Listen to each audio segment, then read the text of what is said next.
हे मेरे भगवान शिव, काले धागे की आपकी इस वीडियो को जो भी सच्चे दिल से लाइक करें, उसके दुख दर्द पीड़ा गरीबी तमाम परेशानी दूर कर देना। हे मेरे महादेव, हम सब आपकी ही संतान हैं। हमसे यदि कोई भूल हो जाए तो हमें क्षमा करें।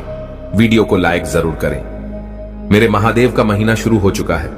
भगवान शिव को सावन का राजा भी कहा जाता है। वर्षा ऋतु, फसल आदि, प्रकृति आदि, पहाड़ों से बहते झरने साक्षात महादेव का स्वागत करते हैं। प्रकृति भी शिव के आने का बड़ी हर्षोल्लास के साथ स्वागत करती है। इस बार सावन 22 जुलाई से शुरू हुए हैं और 19 अगस्त तक चलेंगे। ऐसे में सावन का पावन महीना, पवित्र दिन, पवित्र पल, गंगा जल से भी पवित्र सावन का महीना खत्म होने से पहले शरीर के इस भाग पर आज ही बांधे एक काला धागा। शिव जी की कृपा से, जगदम्बा की कृपा से, काल भैरव की कृपा से, शनि महाराज की कृपा से, हनुमान जी की कृपा से घर में धन धान्य के भंडार भर जाएंगे। अकूट धन और 9 निधियों के स्वामी, धन के अधिपति कुबेर धन संपत्ति का वरदान देंगे। आपकी हर मनोकामना पूर्ण हो जाएगी।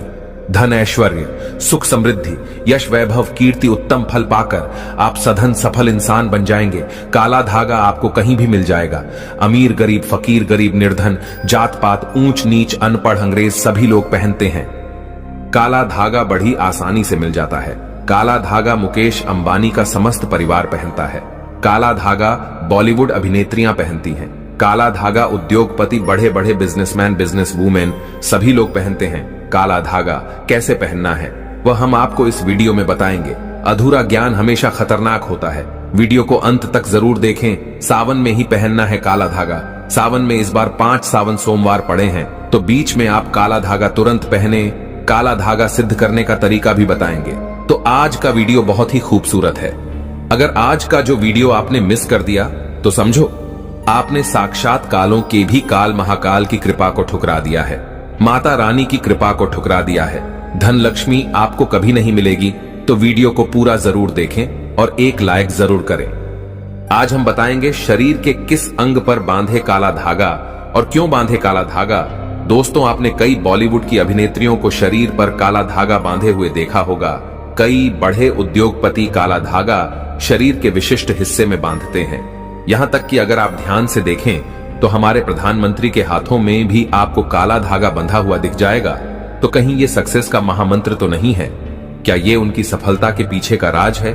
आखिर लोग काले धागे क्यों पहनते हैं? शायद आपने इस बारे में कभी सोचा ही नहीं होगा। कई लोग सोचते हैं यह अंधविश्वास है। अगर अंधविश्वास होता तो बड़े बड़े उद्योगपति अपने हाथों में, गले में, पैरों में काला धागा कभी नहीं पहनते। बिना सर पैर की बातें करने वाले आपको बहुत मिल जाएंगे, लेकिन तर्क कोई नहीं देता। आज हम इस वीडियो में पूरा तर्क दे रहे हैं, सबूत के साथ। वैसे अगर देखा जाए तो काला रंग नकारात्मक ऊर्जा को उत्पन्न करता है और इसीलिए किसी भी पूजा पाठ या शुभ कार्य में काले रंग के कपड़े नहीं पहने जाते। लेकिन दोस्तों, काले वस्त्र धारण करना और काला धागा शरीर पर बांधना दोनों में फर्क है और यह फर्क जमीन आसमान का है। आपने अक्सर देखा होगा छोटे बच्चों को नजर ना लगे इसलिए काला टीका लगाया जाता है और उनकी नाभि के नीचे भी काला धागा यानी कंधनी बांधी जाती है। तो वास्तव में काला रंग हर तरह से अशुभ नहीं है। सृष्टि में काले रंग का उजला सच यही है कि इसे ईश्वर ने भी श्रेष्ठ माना है। काले रंग की महत्वता को तो स्वयं शक्ति की देवी मां काली भी बताती है। आपने भगवान विष्णु की अनेक मूर्तियां मंदिरों में देखी होंगी, लेकिन जैसा प्रभाव शालिग्राम यानी काले पत्थर से बने विग्रह का माना गया है, वो किसी अन्य धातुओं और पत्थरों से बनी मूर्ति का नहीं है। तुलसी की मंजरी से जो बीज निकलते हैं वह भी काले ही होते हैं और उसे शालिग्राम का प्रतीक मानते हैं। काले रंग की गाय को कपिला गाय कहा गया है, जिसे बहुत ही शुभ फलदायी माना जाता है। काली गाय के पैरों के नीचे की मिट्टी भी माथे पर लगाई जाए तो पापों से मुक्ति मिलती है। काले रंग के कुत्ते का ज्योतिष में बड़ा महत्व बताया गया है। इसे भगवान भैरव का वाहन और क्रूर ग्रहों के प्रभाव को दूर करने वाला बताया गया है। साढ़े साती और शनि की पीड़ाओं को दूर करने के लिए बताया जाता है कि काले कुत्ते को रोटी खिलाएं। दोस्तों, काले रंग का धागा अगर आप अपने शरीर पर धारण करते हैं तो इसकी सबसे बड़ी विशेषता यह है कि यह किसी भी प्रकार की ऊर्जा को आपके शरीर से बाहर निकलने नहीं देता है। दोस्तों, आज की वीडियो में हम एक ऐसा असरकारी उपाय बताने वाले हैं जिससे आपका जीवन सकारात्मक तरीके से पूरा बदल जाएगा। आपको हर कार्य में सफलता मिलने लगेगी। इतनी खुशियां आएंगी जिसकी आपने कभी कल्पना भी नहीं की होगी। देखिए, जब आप किसी धार्मिक कार्य के लिए जाते हैं, माता वैष्णो के द्वारा जाते हैं, भैरव मंदिर जाते हैं, कोई तीर्थ यात्रा जैसे पूर्णागिरि धाम जाते हैं, हरिद्वार जाते हैं, तब आपको एक अलग से पुजारी जी एक काला धागा जरूर देते हैं। ये काला धागा हमें तब प्राप्त होता है, हम पुजारी जी को अपना काला धागा दे देते हैं, तब पुजारी जी बदले में भगवान के चरणों का काला धागा उठाकर आपको प्रसाद के रूप में देते हैं। काला धागा लगभग सभी स्थानों पर धार्मिक यात्रा पर उपलब्ध किया जाता है, जो कि सिद्ध होता है। काला धागा 2 रुपए, 5 रुपए, 10 रुपए, 20 रुपए बड़ी आसानी से उपलब्ध हो जाता है। काला धागा भयंकर से भयंकर नकारात्मकता को नष्ट करता है और बल प्राप्त करता है। मुख्यतः नकारात्मकता जो आपके हर काम में बाधा लाती है, घर में अशुभता लाती है, वो इससे खत्म हो जाएगी। यही नकारात्मकता आपके जीवन में रोड़ा बनकर खड़ी हुई होती है। आप चाहे कितनी भी मेहनत मशक्कत कर लो, अपेक्षा अनुसार आपको उसका फल नहीं मिलता। परिणाम धन की कमी हो ही जाती है, आर्थिक समस्याएं सताने लगती हैं, चिंता बढ़ती है, चिंता साथ में क्लेश लेकर आती है, और फिर परिवार में अशांति छा जाती है, और फिर पति पत्नी के बीच का संवाद गायब हो जाता है, लड़ाई झगड़े उसकी जगह ले लेते हैं। ये नकारात्मकता आने के कई कारण हो सकते हैं। ग्रह जनित दोषों से लेकर घर में गलत जगह रखी कई गलत चीजें और वास्तु दोष भी इसके कारण हो सकते हैं। लेकिन सबसे बड़ा कारण होता है किसी दूसरे की नजर लग जाना। ईर्ष्या और जलन की वजह से ऐसा होता है।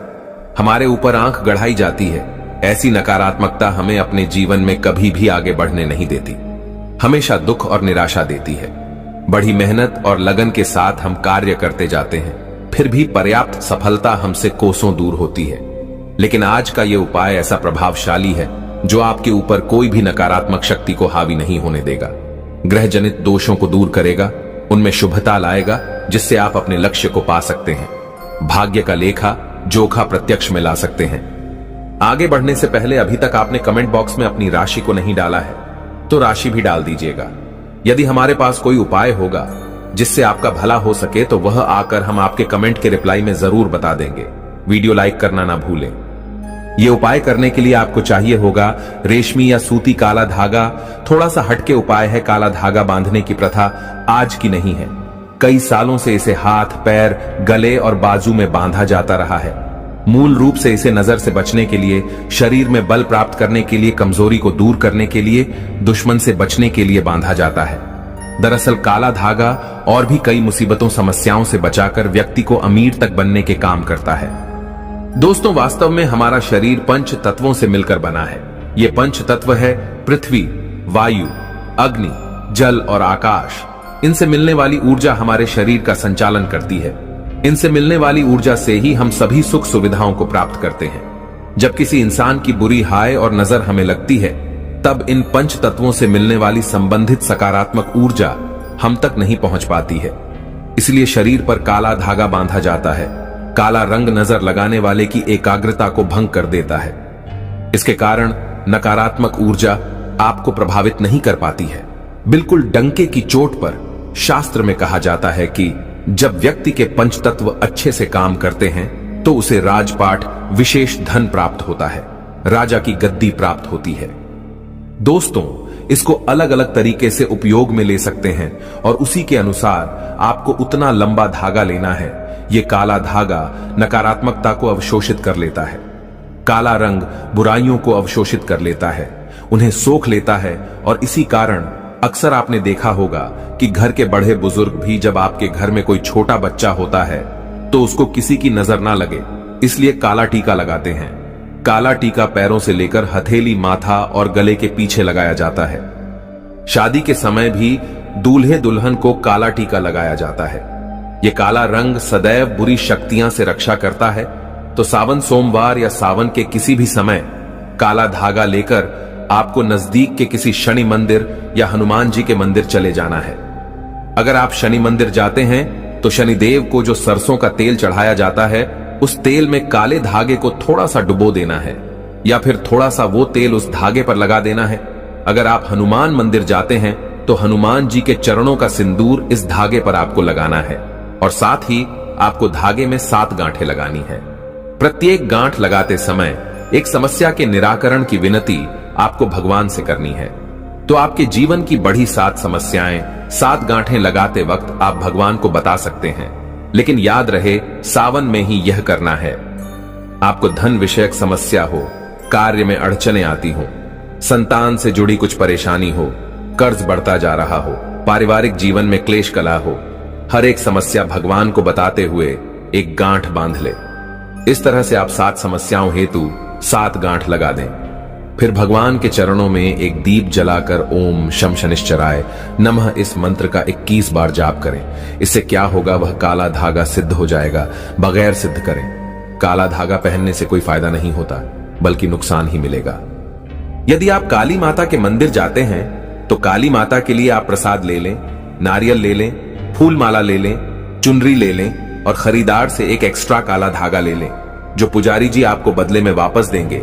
काली माता के पास जब आप जाएं तो पुजारी जी को प्रसाद दे दें और वहां पर जो पंडित जी होते हैं, पुजारी जी होते हैं, उनको काला धागा दे दें और उनसे कहें, यह काला धागा हमें अपने बच्चों के लिए चाहिए या अपने लिए चाहिए या जो बीमार है उसके लिए चाहिए। तब पुजारी जी उसी के अनुसार उस काले धागे को सिद्ध करते हैं और आपको देते हैं। आपको जो समस्या है, काला धागा लेते समय पुजारी जी को वही समस्या बताएं, तभी ही आपको काले धागे का विशेष फल मिलेगा और वैसा ही अपना काम करेगा। काला धागा, माता के चरणों से मिला काला धागा जो पहनता है, उसकी कुंडली के बारे न्यारे हो जाते हैं। दुश्मन भी आसपास नहीं भटकता। नजर दोष, पितृदोष, कालसर्प दोष, शनि का दोष भी, मंगल दोष भी नहीं सताता। बच्चे जब पहनते हैं तो नहीं डरते, आराम से सो जाते हैं, फ्रेश होते हैं बच्चे, उनकी तंदुरुस्ती बन जाती है। दोस्तों, अगर आप सावन के समय किसी भी दिन हनुमान जी के मंदिर जाते हैं तो एक बार आपको पहले आसन लगा लेना है और फिर हनुमान चालीसा का पाठ करना है और अपनी सभी 7 समस्या बताते हुए काले धागे में 7 गांठें लगाएं। उसके बाद जिस धागे में आपने गांठें लगाई है, उस धागे को दीप के ऊपर से 7 बार उसार लें। उसारते समय ओम हनुमते नमः इस मंत्र का आपको 7 बार जाप करना है। इस उपाय क्रिया के दौरान या उसके बाद आपको किसी से कोई बात नहीं करनी है। चुपचाप अपने घर चले जाना है। फिर उस एक रात के लिए उस धागे को आपको अपने घर के मंदिर में रख देना है। अब उस धागे को अपने या जिस भी व्यक्ति के लिए आप ये उपाय करना चाहते हैं, उस व्यक्ति के बाजू में आपको बांध देना है। अगर आपने बड़ा धागा लिया है तो आप अपने परिवार के सभी सदस्यों के बाजू में ये बांध सकते हैं। ये एक रक्षा कवच की तरह काम करता है। इस बात का ध्यान रखें कि इस धागे में से किसी भी गांठ को कैंची या ब्लेड नहीं लगना चाहिए और इस धागे के साथ शरीर पर कोई दूसरे रंग का धागा नहीं होना चाहिए। अगर आप इसे काटना चाहते हैं तो किसी दीवार पर घिसकर इसके कई हिस्से कर लें और परिवार में सभी को बांध दें। दोस्तों, काला धागा बुरी नजर और बुरी हवाओं को सोख लेता है और उनका असर हमारे शरीर पर नहीं होने देता। शनि दोष से बचने के लिए भी व्यक्ति को काले धागे को पहनना चाहिए। अब अगर आप इसे शरीर पर बांधना नहीं चाहते हैं, लेकिन चाहते हैं यह धागा आपके साथ आपके घर परिवार की रक्षा करें, तो उस धागे को अपने घर के मुख्य द्वार पर ऊपर की तरफ बांध दें। इससे आपके घर में कभी कोई नकारात्मकता प्रवेश नहीं कर पाएगी। लेकिन सावन समाप्त होने से पहले ही बांधे, आसपास की बुरी शक्तियां दूर चली जाएंगी। धर्मशास्त्रों के अनुसार, वेदों के अनुसार माना जाता है कि जिस घर में द्वार पर ही नकारात्मकता हो तो उस घर में कभी लक्ष्मी प्रवेश नहीं करती। इसीलिए जो घर का द्वार होता है वहां पर सकारात्मकता आने के लिए काला धागा तो भैया बांधना ही पड़ेगा। सकारात्मक ऊर्जा के कारण घर परिवार में खुशहाली आएगी। दोस्तों, अगर आपके दांपत्य जीवन में परेशानियां हैं, आपस में नहीं बनती, अनबन होती ही रहती है, तब आपको अपने बिछौने पर बेडशीट के नीचे ऐसा ही अभिमंत्रित करके 1.25 मीटर धागा रखना है। इस धागे को तकिए से 1 फीट नीचे आढ़ा रखना है, ताकि आप दोनों जब सो जाएं तब आप दोनों की पीठ इस धागे पर आनी चाहिए। इस धागे को रखने से पति पत्नी के बीच का तनाव दूर हो जाता है, आपसी स्नेह बढ़ जाता है, सुखमय प्रेम जीवन की प्राप्ति होती है। और हां, मंदिर में उस दांपत्य जीवन की समस्या बोलकर गांठ मारना ना भूलें। यह धागा आपके दांपत्य जीवन में खुशियां जरूर लाएगा। तंत्र शास्त्र के अनुसार छोटे बच्चे जो होते हैं, शिशु होते हैं, उनकी कमर पर कंधनी जरूर बांधनी चाहिए। कैसे बांधना है वह हम आपको बताएंगे और क्या फायदा है यह भी बताएंगे। सावन समाप्त होने से पहले जरूर बांधें। सबसे पहले हम आपको बताते हैं बच्चों के कंधनी आखिर कमर पर क्यों बांधी जाती है और बांधना क्यों है जरूरी। देखिए, छोटे शिशु जो होते हैं, अक्सर उन्हें जब वह बड़े होते हैं हाइड्रोसील की समस्या हो जाती है। यह सब नजर दोष के कारण होता है। जब हमारा बच्चा स्वस्थ होता है, मोटा होता है, हेल्दी होता है, तो लोग उसके प्राइवेट हिस्से को भी देखते हैं, जिसके कारण उसके जो अंडकोश होते हैं वह नजर लगने के बाद, नजर दोष के बाद फूट जाते हैं, सड़ जाते हैं, उनमें सूजन आ जाती है, पानी भर जाता है, जो कि जिसको हम इंग्लिश की भाषा में हाइड्रोसील कहते हैं। यहां तक कि वेरिकोसिल भी हो जाता है, और शिशु जब बड़ा होता है तो उसकी पूरी जिंदगी बर्बाद हो जाती है। वह दौड़ नहीं सकता, पुलिस विभाग में भर्ती नहीं हो सकता, मिलिट्री फोर्स में भर्ती कभी नहीं हो सकता, रनिंग भी करने लायक नहीं रहता, उन्हें उठने बैठने में भी दिक्कत होती है, पूरी जिंदगी बर्बाद हो जाती है। इसीलिए बुजुर्ग कहते हैं कि बच्चे या शिशु की कमर पर काला धागा जरूर बांधना चाहिए। जब तक कि शिशु ठीक से बड़ा ना हो जाए, महीने से लेकर 4 साल तक की उम्र तक बच्चों को काला धागा या कंधनी अवश्य बांधना चाहिए। तंत्र शास्त्र में स्पष्ट लिखा है, बच्चे की कमर पर कंधनी या काला धागा जरूर बांधना चाहिए। हमारी वीडियो में आप देख सकते हैं कि इस प्रकार की होती है कंधनी। आप कंधनी नहीं बांधना चाहते हैं तो काला धागा जो सिद्ध होता है किसी भी पुजारी जी से ले आएं, उसमें आप एक कौड़ी बांधें और बच्चे की कमर पर बांध दें।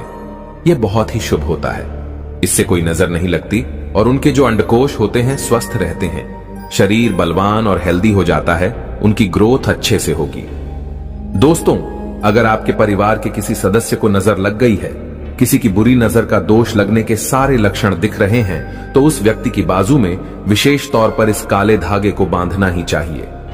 दोस्तों, वैसे तो यह उपाय तुरंत असर दिखाना शुरू कर देता है, लेकिन अगर आपको लगे कि इसके प्रभाव में कमी है, यह उतना असर नहीं दे रहा है, तो हर शनिवार को या मंगलवार को एक दिन आपको उसी काले धागे को मंदिर ले जाकर फिर से अभिमंत्रित करना है और उस समय ओम शम शानैश्चर्य नमः या ओम हनुमते नमः इस मंत्र का जाप करना है।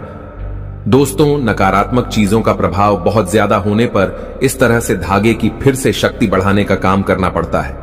अगर आप उस दिन मंदिर जा नहीं सकते हैं तो आप जब भी घर में धूप दीप करते हैं तब उस धागे को दीप के ऊपर से 7 बार घुमाकर मंत्र बोल देंगे तो उस धागे की शक्ति पुनर्जीवित हो जाएगी। बहुत ही प्रभावशाली, अत्यंत असरकारी उपाय है ये। कितनी भी बुरी परिस्थितियों में आप गिर गए हों, ये आपको उसमें से उबार लेता है। ऐसा कहा जाता है कि कई बार कई चीजें आपको ठीक नहीं कर पाती हैं, वहां एक छोटा सा काला धागा आपको कई सारी परेशानियों से बचा सकता है। ग्रह पीढ़ा, वास्तु दोष, बुरी शक्तियां, हर तरह की समस्याएं दूर होकर घर में सुख, शांति, समृद्धि और धन की आवक बनी रहती है। असल रूप में जीवन में सुरक्षा के साथ साथ विलासिता भी मिलती है। तो ये उपाय जरूर करके देखें और सारे दुख समस्याओं को जिंदगी से दूर फेंकें। तो अगर आपने सावन सोमवार का व्रत रखा है तो आप इस दिन सात्विक भोजन ही करें। यह निर्जला व्रत नहीं होता, इसलिए इस व्रत में सेंधा नमक से बनी चीजें खा सकते हैं। अगर आपने फल खाने पर संकल्प लिया है तो नमक भूलकर भी ना खाएं। आप फल वगैरह ही खाएं और कुछ मत खाना। व्रत में बाहर का गन्ने का जूस मत पीना, उसमें नमक पड़ा होता है। बर्तन कोई कितना भी साफ कर ले, नमक रह ही जाता है। बाहर का जूस भी मत पीना, उनके बर्तनों में भी नमक पड़ा होता है, जो हम घर में देखभाल कर लेंगे, व्रत की वह बाहर नहीं कर पाएंगे और वह नमक आपके मुंह तक जाएगा तो आपका व्रत खंडित हो जाएगा। व्रत में डब्बा बंद जूस नहीं पीना चाहिए, उसमें कई केमिकल पड़े होते हैं जिससे व्रत टूट जाता है। और व्रत में लंबे समय का रखा हुआ भोजन कभी नहीं करना चाहिए, वह दूषित भोजन कहलाता है जिसमें विष होता है। दोस्तों, सावन में कई बार शुक्रवार का दिन पड़ जाता है तो खट्टा भूलकर भी मत खाना, क्योंकि माता संतोषी इस दौरान जागृत अवस्था में हो जाती है, वह रुष्ट हो जाएंगी। इस दिन आप पानी पूरी, इमली की चटनी वगैरह, खट्टे फल वगैरह जाने अनजाने में भी मत खाना, क्योंकि इससे माता संतोषी क्रोधित हो जाएंगी। एक बार माता संतोषी रुष्ट हो गई तो आपको जिंदगी भर कष्ट भोगना पड़ेगा। माता रानी भोली है, पर सावन के महीने में जो भी शुक्रवार के दिन खट्टा खाता है उसे परेशानी और माता के क्रोध का सामना करना ही पड़ता है। सावन में साधारण नमक फलों पर लगाकर या अमरूद के बीच में भरकर भूलकर भी नहीं खाना चाहिए। आप सेंधा नमक फलों पर लगाकर खा सकते हैं। सावन के व्रत में चाय आप पी सकते हैं, लेकिन चाय में नमक मत डालना, इससे हड्डियां गल जाती हैं। सावन के व्रत में दूध नहीं पीना चाहिए, इससे भगवान शिव क्रोधित हो जाते हैं। सावन में हल्दी मिलाकर दूध पीने से भयंकर श्राप लगता है। सावन में बच्चों को दूध पी लेना चाहिए, पर घर में बड़ों को दूध नहीं पीना चाहिए। यदि कोई बीमार है, किसी कारणवश यदि दूध की आवश्यकता हो तो उसे पी लेना चाहिए।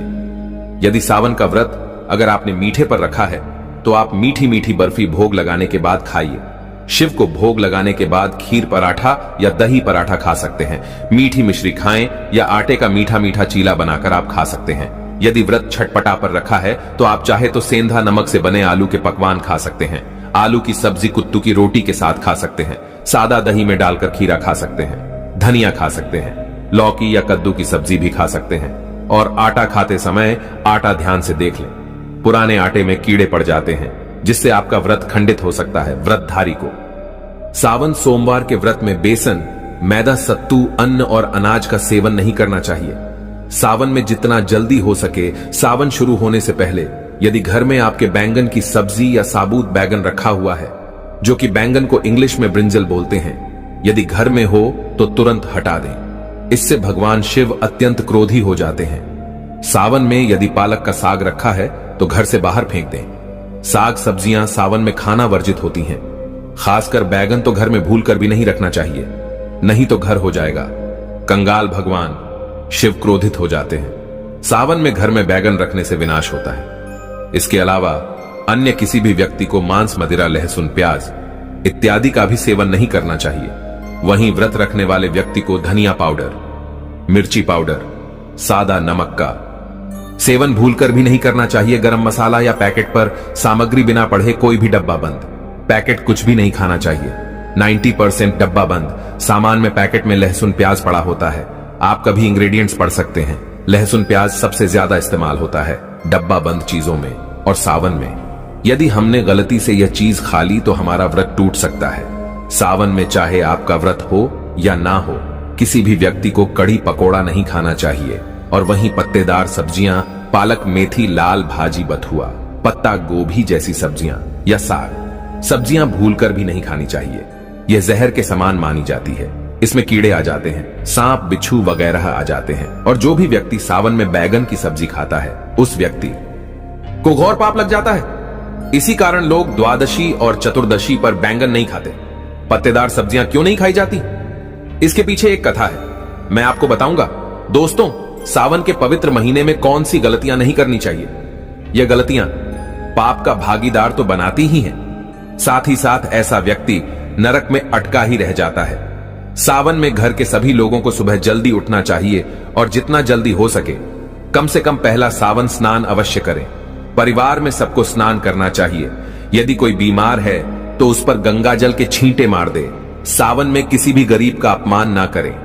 क्या पता उस गरीब के रूप में भगवान शिव हो, क्योंकि भगवान शिव सावन में अपने भक्तों की परीक्षा लेने आते हैं। सावन में देर तक सोने वाली महिला का पति बर्बाद हो जाता है और उसकी मृत्यु निकट भविष्य में जल्दी हो जाती है। इसलिए पति के उठने से पहले सावन में हर स्त्री को जल्दी उठ जाना चाहिए और भगवान शिव की पूजा करनी चाहिए। सोमवार व्रत आपको अवश्य करना चाहिए। ऐसा करने से धन लक्ष्मी का वास होता है। सावन में पति पत्नी को सहवास नहीं करना चाहिए। अगर आपने व्रत रखा है या आपकी पत्नी ने व्रत रखा है तो आप दूरी बनाकर रखें, क्योंकि इस दौरान ऐसा व्यक्ति भगवान शिव की शरण में होता है। सावन में घनघोर काले वस्त्र पहनकर शिव मंदिर में नहीं जाना चाहिए। चाहे तो आप घर में काले वस्त्र पहन सकते हैं, लेकिन मंदिर में भूलकर भी मत जाना। और ना ही व्रत में काले वस्त्र पहनना चाहिए। वैसे तो सावन में लहसुन प्याज नहीं खाना चाहिए, पर यदि आपका व्रत है तो उस दिन पूरे परिवार को लहसुन प्याज से परहेज करना चाहिए। सावन के महीने में घर में गंदगी नहीं होनी चाहिए, इससे प्रकृति नाराज हो जाती है।